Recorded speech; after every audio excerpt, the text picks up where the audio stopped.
no había dónde trabajar, en los hoyos funkis, en un lote baldío, en las colinas, en las fiestas de casas, los bautizos.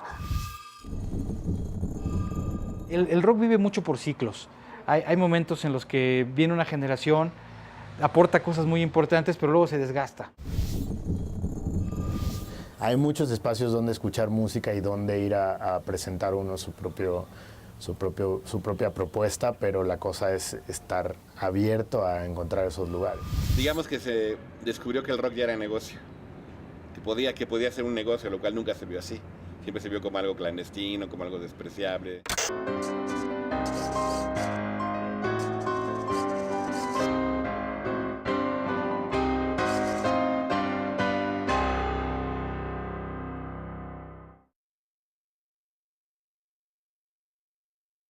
¿Qué pasó con lo que dijo? Ya tan pronto se olvidó. ¿Qué pasó con las 30 monedas que te dio? Sí, porque no te creo lo que dijiste. Sé que no es la verdad. Lo cierto es que prefiero en mi cerebro caminar. Tendré que caminar. 1971 fue el principio del fin para el rock mexicano. En ese mismo año, algo se rompió y a la vez algo nació con el Festival de Rock y Ruedas de Avándaro. Entonces que empieza a llegar gente al grado en que pues ya la carrera de coches, pues ya no hay cuál carrera de coches, ¿no? Y empieza a ensayar lo que hay. Un grupo que se llama La Fachada de Piedra, el Three Souls in My Mind. No hay alcohol, no se vende alcohol.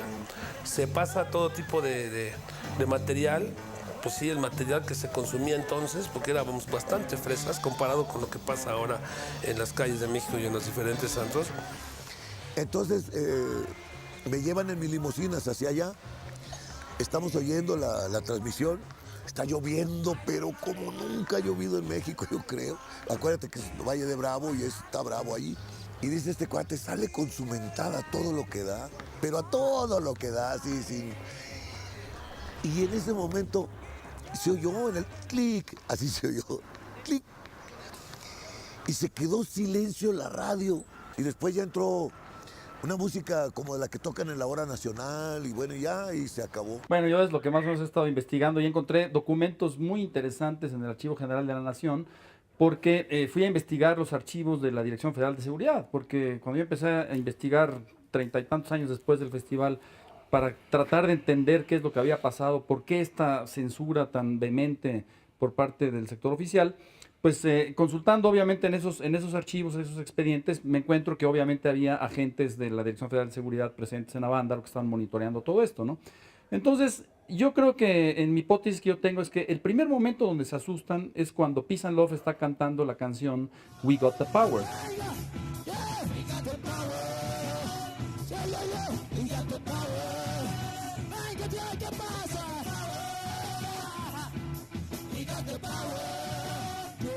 En ese momento, una estación de radio, que era Radio Juventud, estaba transmitiendo el festival íntegro. Y claro, en ese momento de susto de estos agentes de seguridad de gobernación, pues, clic, ¿verdad? O sea, tenían todo el poder de los medios en sus manos y lo que hacen es que cancelan totalmente la transmisión del festival. Entonces ahí Gobernación decidió de tajo cortar la transmisión, suspendió a los locutores responsables, entre comillas. Este evento se puede describir como el fenómeno que frenó el desarrollo del rock mexicano como expresión cultural en por lo menos una década.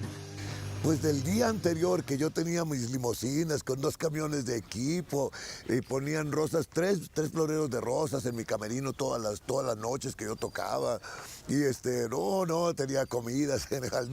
Del día anterior que tenía eso, al día siguiente estaba despedido del lugar. Al grado de que no había dónde trabajar, en los hoyos funkis, en un lote baldío, en las colinas, en las fiestas de casas, los bautizos. Entonces es cuando empiezan a prohibir todos los permisos para organizar tocadas o eventos de rock y surge entonces aquello que el movimiento que Parménides García Saldaña, paz descanse, periodista y escritor, calificó como los hoyos funky, que eran lugares totalmente inadecuados para el rock, para el desarrollo del rock, pero que eran los únicos en donde dejaban que se realizaran estos eventos. Entonces hubo que usar garage totalmente sucios y baldíos, terrenos baldíos, y el rock entonces se va del DF, que es donde se había venido desarrollando, a la periferia. La lucha por la libertad de expresión fue un tema importante en la vida del rock nacional. Bueno, la libertad de expresión realmente, en serio, realmente la libertad de expresión en México nunca ha sido cortada. Lo que ha sido cortado ha sido el libertinaje de expresión. Es decir, alguien podía decir que bueno, que no estaba contento con el gobierno, que debíamos de cambiar a ciertos candidatos que van a la presidencia o que el gobernador no le gustó, o sea, podía tener su opinión. Pero, ¿cómo era en ese momento el rock nacional?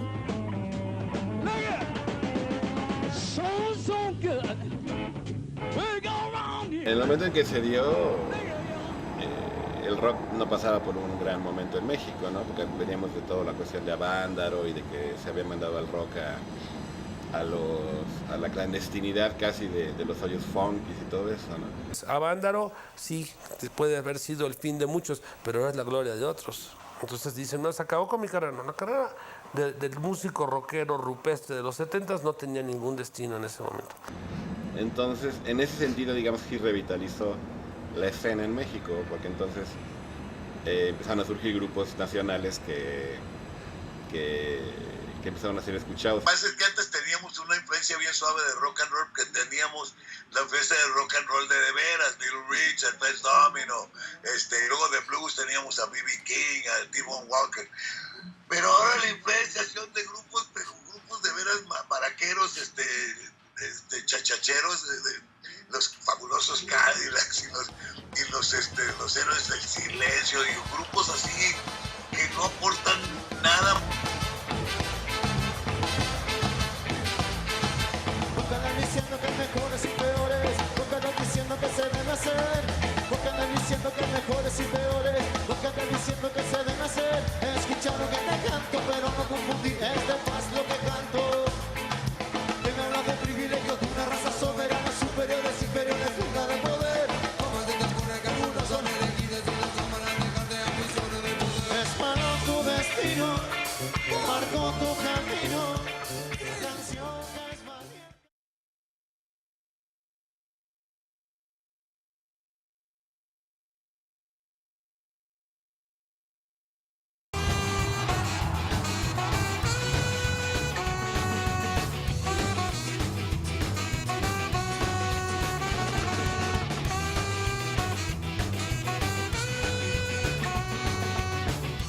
El problema es que los grupos nacionales lo que empezaron a hacer fue como renegar, digamos, de todo el pasado rock and rollero en México que estaba muy basado en el blues y en la música negra y en el rock anglosajón también. Y empezaron a hacer pop, al igual que lo que venía de España y de Argentina principalmente, y un poco de Chile.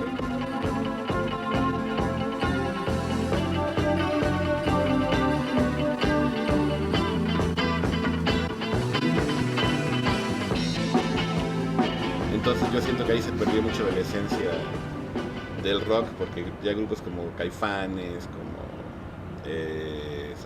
Santa Sabina, yo lo excluyo, La Maldita, Café Tacuba, etcétera, que vienen de ese movimiento de rock en tu idioma y otros más, siento que se fueron más hacia una especie de pop o rock pop que al rock de raíces negras que se hacía en México antes de eso.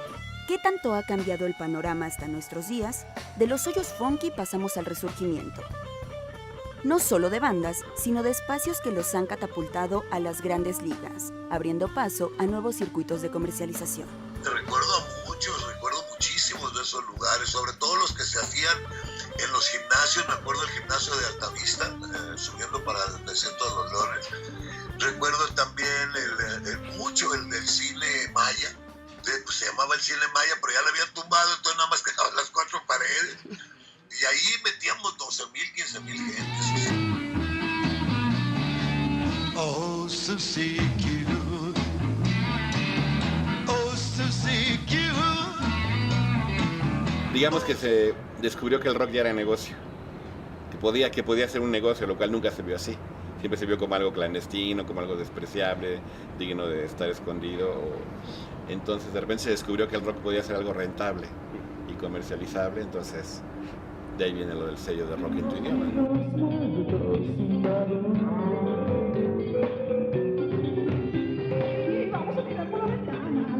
El rock vive mucho por ciclos. Hay momentos en los que viene una generación, aporta cosas muy importantes, pero luego se desgasta. Y esto pasa también a nivel mundial. Esa generación, por decirte un ejemplo, el grunge, lo que fue el grunge a nivel mundial, o aquí en México, por aterrizarlo, lo que fue, por decir, la avanzada regia, que fue un montón de grupos de Monterrey que vinieron a refrescar mucho la escena, pero llega un momento en que obviamente pues esa generación se desgasta y hace falta que surja otra, que venga y aporte nuevas cosas.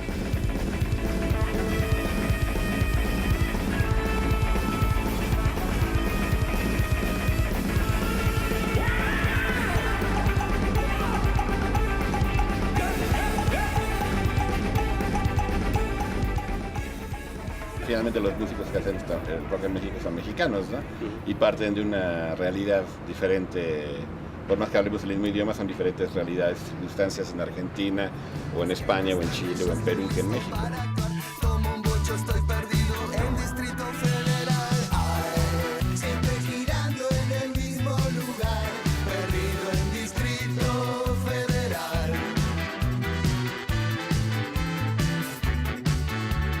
Finalmente el rock puede verse en el Teatro Metropolitan, en el Foro Sol, en el Palacio de los Deportes, en fin, ya se entra a otra era que es la que vivimos hoy, en donde ir a un concierto es igual que ir al cine. Fue importante porque sacó al rock de las cavernas en las que se había metido después de Avándaro, porque antes de Avándaro se difundía mucho rock en las estaciones de radio sobre todo, ¿no?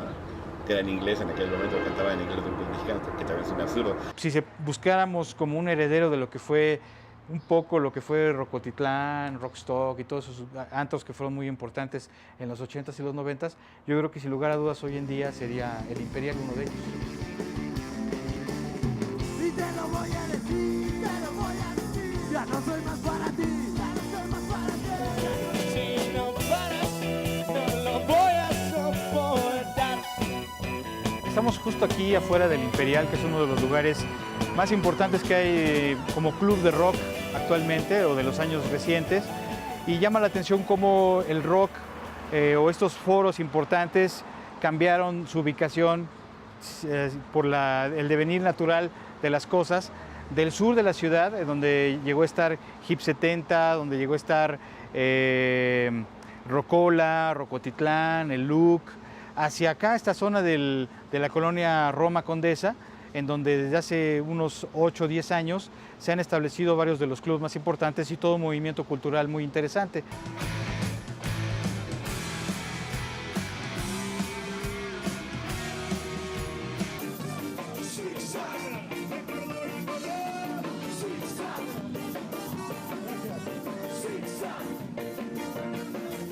Los escenarios no son la única plataforma para los grupos.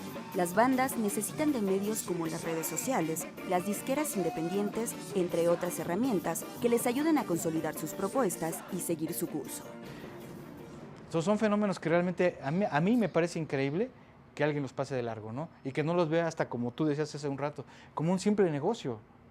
Yo creo que se puede hacer una idea de una estación de radio con suficiente catálogo para atraer generaciones anteriores, pero también con esta conexión con lo nuevo, crear un concepto atractivo que pueda captar muchos anunciantes y pueda captar mucha audiencia. Estoy seguro de que sería un éxito.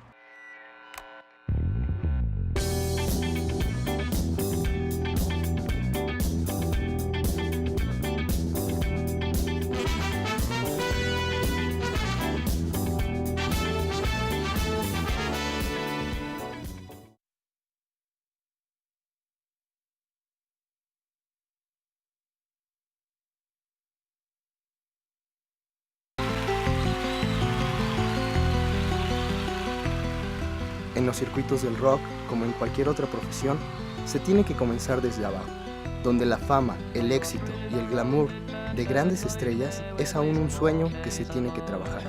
Los músicos independientes suelen ser sinónimo de algo desconocido.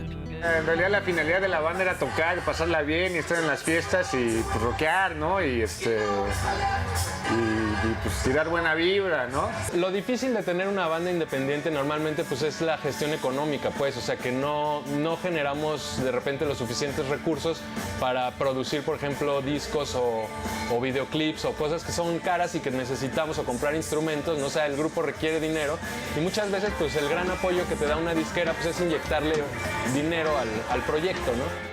Sí, la distribución como artista independiente sí es un poco complicada porque pues el mecanismo de la industria de la música funciona de una manera que es necesario tener pues un apoyo, un sello y todo y toda la fórmula para poder hacer que el disco llegue a ciertas tiendas y ciertos lugares. Pues sí, seguimos siendo independientes, entonces pues por lo mismo creo que sí, seguimos siendo parte de la escena independiente, claro. Pero pues las grandes ventajas han sido que somos totalmente autónomos, que somos como libres, que nuestros masters son nuestros, digamos, porque cuando una disquera te graba, digamos que tú estás cediendo los derechos de tu máster a alguien más, entonces somos dueños completamente de lo que hacemos y pues somos muy autogestivos. El primer disco básicamente nos invitaron a que grabáramos el disco, ni siquiera fue tanto nuestra iniciativa. Fue nuestro buen amigo Yamil Resk, un productor que ahora hace pues muchas cosas dentro de la música en México. Un amigo de hace tiempo fue el que nos incita mucho a grabar el primer disco. El segundo fue iniciativa nuestra, lo grabamos en un par de estudios con buenos amigos. El tercero fue un disco de remixes que lo mismo dijimos, bueno, ahora queremos hacer un disco de remixes porque nos gusta el hip hop y la música electrónica y surgió así. Y ya para el cuarto dijimos, bueno, pues pongamos un estudio y grabemos nuestros propios discos. Y afortunadamente lo pudimos hacer y ahora el estudio está viento en popa, estamos produciendo muchos grupos. La influencia del pasado se hace presente en las nuevas generaciones. Bandas y foros que hoy ya son leyenda, aún siguen en la memoria de los nuevos artistas. Pues yo empecé en la época en la que existía, eso fue en los 90, y yo creo que estaba todavía todos estos lugares que se llamaban el Rockstock, La Diabla, Rocotitlán y todo eso. Y a mí me tocó esa época, ese fue como mi inicio en el rock y fue donde yo creo que empecé a aprender cómo era todo esto. Yo soy de la generación del rock en español de los 80s, todos los grupos como La Maldita Vecindad, Fobia, Caifanes, o sea, todas esas bandas yo las escuché y me siguen gustando.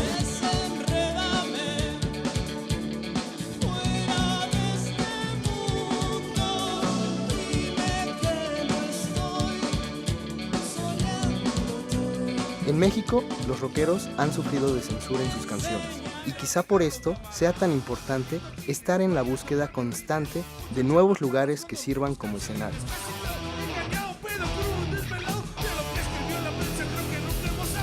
Para la expresión nunca es no son suficientes, ¿no? O sea, para expresar todo lo que tengan que expresar todos los artistas que existen actualmente no es suficiente. Siempre van a hacer falta foros. Hay muchas bandas también nuevas como Trocker o Fuchsia. Pues en realidad un poquito más lo que nos ha tocado a nosotros dentro de este movimiento musical, ¿no? En un chorro de festivales, tanto de jazz como de rock, ahora sí que como la música se presta para ambos géneros. Entonces hemos estado en el Vive Latino, en el Festival de Jazz de la Ciudad de México, en un chorro de festivales realmente. Sí, ahora el 9 de abril vamos a presentar el León Plateado en el bajo circuito. Después de tantos años y transiciones en el rock, la pregunta es, ¿qué espacios han sobrevivido desde los 70s y 80s? O en su defecto, ¿cuál ha sido el legado que le han ofrecido a esta urbe? Caminando por las calles de la Ciudad de México, específicamente en colonias como La Roma, La Condesa o Colonia Centro, nos encontramos con diversos foros que dan vida actualmente al rock de la ciudad. Sí, hay espacios, o sea, de que hay espacios hay, quizás estaría padrísimo que hubiera más, quizás falta como más como un circuito, ¿no? No sé, como un circuito como más organizado, ¿no? para los eventos, para las tocadas, para poder, no sé, mucha gente que quiere venir del norte, que pudiera ir bajando en diferentes lugares. En el DF a lo mejor no se siente tanto, ¿no? Pero fuera, pues sí, ahí yo creo que sí faltarían como más lugares y espacios, sobre todo como para el rock o el funk que nosotros hacemos. Pues ha sido rotunda, ¿no? Antes no había los espacios, ni siquiera había el lugar para poderlos hacer, ¿no? Y se tenía que improvisar desde la calle hasta pues, foros como Alicia o todos los demás foros que eran como semilleros, ¿no? Este es un espacio ya creado exactamente para poder hacer o diversificar todos los géneros. Pues por ejemplo está el Black Horse, donde tocan mucho de eso, ¿no? Hay mucho funky, mucho groovy. En el Pata Negra también hay muchas tocadas de este tipo de grupos. Y en el centro también, en el centro de la ciudad, el Pasagüero. Hay otro lugar que se llama el Club Atlántico. Como fan, solemos ir a lugares como, otra vez repito, como el Imperial, como el Pata Negra. Vamos sobre todo también en los días también, vamos en los días en los que tocan bandas nuevas o propuestas nuevas. Pues también vamos a los lugares grandes de shows y también vamos al Chopo, también vamos al Foro Alicia, también vamos no sé, al Plaza Condesa, a ver bandas ya un poco más grandes, o sea, de todo. No sé, puedo venir como aquí mismo al Imperial donde vamos a tocar ahora, o puede ser un concierto en el Black Horse, o en el Plaza Condesa, o en el Blackberry, o donde se presente la banda que quiero ver, ¿no? En este país no es tan fácil abrir un foro musical. No, primero pues tienes que crear todos los requerimientos que necesita el gobierno para poder establecer un lugar así, ¿no? Es protección civil, es el ambiental, ¿no? Y todo lo que conlleva alrededor, ¿no? De hecho, el lugar está trabajado acústicamente para que no pueda tener quejas los vecinos, ¿no? Porque también lo que tratamos de hacer es que alrededor no exista ningún problema, ¿no? Como en todo, para que tu producto llegue a ver la luz, necesitas estar en constante búsqueda de espacios que te permitan expresarte. Solo así obtendrás el reconocimiento anhelado. Pues las metas son que esto se llene todos los días, ¿no? O sea, que todos los días que abramos esté lleno y que puedan venir a disfrutar del foro tal cual, ¿no? Que estén todo el tiempo contentos y que la gente se lleve una buena impresión de todo lo que estamos haciendo, ¿no? Pero sigue habiendo muchos foros que son foros pequeños, foros medianos y foros grandes que se ajustan a las necesidades de cada banda, ¿no? Entonces es cosa de buscarle a esos foros y creo que siempre hay un lugar para las bandas nuevas.